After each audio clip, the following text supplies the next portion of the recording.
Hello, everyone. Thanks so much for being on another episode with me of VoiceOverVoices.biz. I'm your host, Earl Hall, and what we do here is talk with and to the brand new and up-and-coming voiceover artist that is looking to get started in this biz. We also are going to crack into some of the gear that our guest is using as well. Today with me, we've got a very special guest, Adam Blanford. How are you doing, Adam, today, my friend? Thanks for being on the show.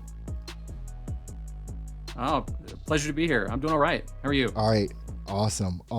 Well, Adam, I mean, as you know, on this show, we talk about the experience of being a VO. We talk about obviously gear and things of that nature. So tell us all, what made you make the crazy decision and when did you make that decision to go into voiceover? Well, it was about 4 years ago. A friend of mine sent me a casting call. Actually, her daughter sent me a casting call for a podcast. I had just been doing a few recordings as a joke, just really low key, nothing major. And so she sent me this casting call and said, I really think you'd be great at this. I think you should try out for it. And, I thought, do I really want to turn down a 15-year-old who sent me a casting call and thought enough of me to Wow. encourage me to do this? So I was like, okay, I'll try it out. And I did. I actually got cast in a lead role. And so I started doing podcasting and then moved on to video games and audiobooks. And, I'm learning and I'm trying out a lot of new things every Yeah. day. How long ago did that start for you? What year was this? It would have been 2017. Wow. Okay. So it's been a minute already. Awesome. Well, I mean, all of us go through these different twists and bends in the road when it comes to getting to where we are today. So I'm sure you can tell us that everything was easy. You just got right to it and it just all fell in your lap, right? Oh, yeah. I mean, it was a cinch, it was fame, fortune, and glory just right off the bat.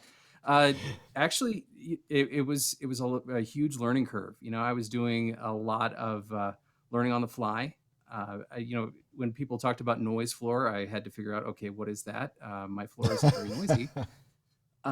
So and when you listen to your earliest recordings, you wish that they would disappear into a fiery Yeah. hole and just never reappear again. But I learned over time. I learned what my voice could do, and I learned, how to treat my space, and just really how to function as a more professional voice artist, so that Y- I was doing good work. Yeah. I mean, it's one of those things. I mean, it's almost like Groundhog Day when I talk to folks about their beginnings. We don't normally mention that when we first got into voiceover that we just thought we were going to get on the platforms and the pay to plays and we were going to blow up, right? It's like, and it never happens that way, but all of us expect that from the beginning. So it's good to hear kind of your journey as far as how you got from where you are to, where you were to where you are now. So let's crack into some of the sexy stuff, which is the gear, right? The most coveted pieces are microphones with that. So what mic are you using and how did you come about selecting that one? So I have an Audio-Technica 4040. It's an XLR microphone connected to an SSL2 solid state logic 2 interface. When I started with the most rudimentary stuff. I actually had a Blue Snowball, which Oh had my. no feedback whatsoever, and I did 3 audiobooks with it. Wow. And and that's one of the things you really learn is you really need to be able to hear your performance as you're doing it so that you can save time. Hmm. Otherwise, it's terrible to do an hour's worth of recording and then find out, oh my God, there's a noise I can't get rid of in the background. Yeah. So, I started, moving up gradually. I got an AT 2020 plug and play, and then I That really was like the Audio USB. Technica. Yeah. That was USB. With that, Yep. it's funny. It's like that's what this is. One of my first microphones back in the day. It's the USB AT 2020. I still have it in arm's reach because I never know when something's going to go wrong and I just need to grab it. So yeah, love that mic. It's fantastic. The funniest thing was I got it as a birthday present from my in-laws. They were like, you know what, you need a new microphone. And so they sent it to me, and I was like, great, I can actually hear myself. This is amazing. Wow. And it gave me a little bit more resonance in the lower range, which was awesome. And I actually used it for another performance that I was doing, and it got rave reviews. And so I love the Audio Technica stuff. It really brings out the resonance in my voice. Yeah. I don't think my voice is one of those is the really incredibly deep, dynamic voices, but this one really does it justice. Yeah, absolutely. And what was the interface you selected to work with that as well?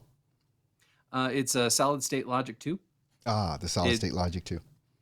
Yeah, I consulted with some audio engineer friends who just said, listen, with your voice, AT4040 would be an awesome thing to do. And then SSL2 is really affordable, and it's also just really solid. So I've been using it for about a year now. I have no complaints. It's a really great piece of tech. Awesome. Well, let's get into the DAW. What are we using to create your magic here? I'm using Audacity, really. Okay, That awesome. was my original DAW. I've stayed with it just because I've learned a lot of the ins and outs of it. Hmm. Thought about switching over to something like Reaper or Adobe Audition, but right now it's just, I know exactly what I want to do with it. I know what it can do, and so I'm continuing with it right now. Yeah, that's awesome. A lot of VOs will ask me like, "What's the best DAW in the world to use?" Because I want to use that one, right? And I was like, "The best DAW in the world is the one you know."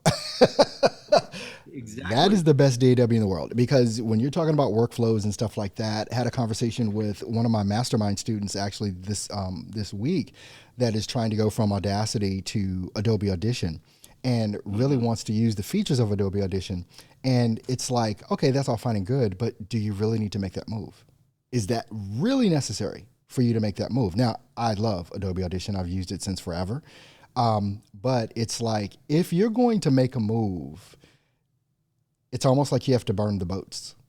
It's like, Hmm. if you're going to move from Audacity to something else, you're going to keep going back to that thing you know. Like if I tried to go to Reaper, I'd keep going back to Adobe Audition. But if I really felt like I needed to learn Reaper, I'd have to delete Adobe Audition off of my computer so that it would Hmm. force me to use Reaper. That'll never happen. Absolutely. But, you know, uh, one of the last things I always ask people, Adam, is, if you could ask me anything about VO, what would that be and how can I help? If I had to ask, like I'm really moving over full time into VO, and Hmm. it's really about, what do you recommend when you're networking? How do you create a really good, solid network of contacts and clients? Like, what do you recommend? Well, people mean different things when they say network, right? Like when you Hmm. said network to me, the first thing I thought about was some sort of event where you're going and meeting people. That was the first thing I thought of. And Hmm. COVID has taught us that we're not doing that anymore, at least not on a large scale. But when I think about networking, it's within the network of people that you're getting work from. It's Hmm. like, okay, if I'm doing character voices or doing video games, something like that, right? I want to network within that community surrounding the people that hired me. It's like, who else do they know? What other um, uh, video game companies can I reach out to? You want to network that way, but here's the networking that should be done. The networking should be done on social media. You should be connecting with everyone that could potentially hire you in the realm of work that you want to get. And how you network on social media is different from how you network one on one or in person. On social media, you go and follow those people that could hire you. You see what they're talking about and the conversations that they're having, and then you interject intelligent comments on those conversations, adding value to those conversations, and not going saying, hey, come hire me. Because here's what happens, and we all do this, right? We're all on social media. If we post something and someone comments on it or they like it or something like that, the first thing we do is we click on their little image to go see who they are and what they do.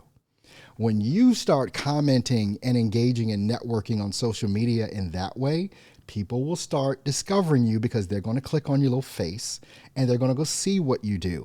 And if you have your social media set up whereby on your Facebook profile, on your LinkedIn profile, Instagram, whatever it is that you're using, Twitter, and you're posting all your VO, these are all the jobs I've done. This is what I've done. Now they're seeing you. Now it's selling without selling. Oh, yeah, we need this guy. we need this woman. That's the networking that should be done today in 2021. Hopefully no one's watching this in 2030. So 2130. So the internet never forgets. Never forgets, and YouTube lives on with that. So hopefully that answers your question. Did that help at all? That's fantastic. That's great advice. And I absolutely, I try to do at least some of that. Definitely want to put some more in there. So. Awesome. Well, Adam, I want to thank you for spending this time with me here today. Thank you so much for being here and sharing your journey, your experience, and of course, your gear. So I'm sure we'll be keeping in touch, and you have a good rest of your day, my friend. Thank you very much. It's been a pleasure. All right. And I want to thank you, the person that has tuned in, watched, and listened to this particular episode of voiceovervoices.biz. Make sure you do check out the website, voiceovervoices.biz. There you can check out this video along with all the other ones that I'm doing. Also check out the brand new podcast that I just released for VoiceOver Voices AMA, the Ask Me Anything audition, where I take that last question and I've created that into a podcast to help you get answers to your questions as well. Also, not to be forgotten, on that website, voiceovervoices.biz, you can schedule your on-camera interview with me as well, just like Adam and the rest have. Until next time, I'll see you then.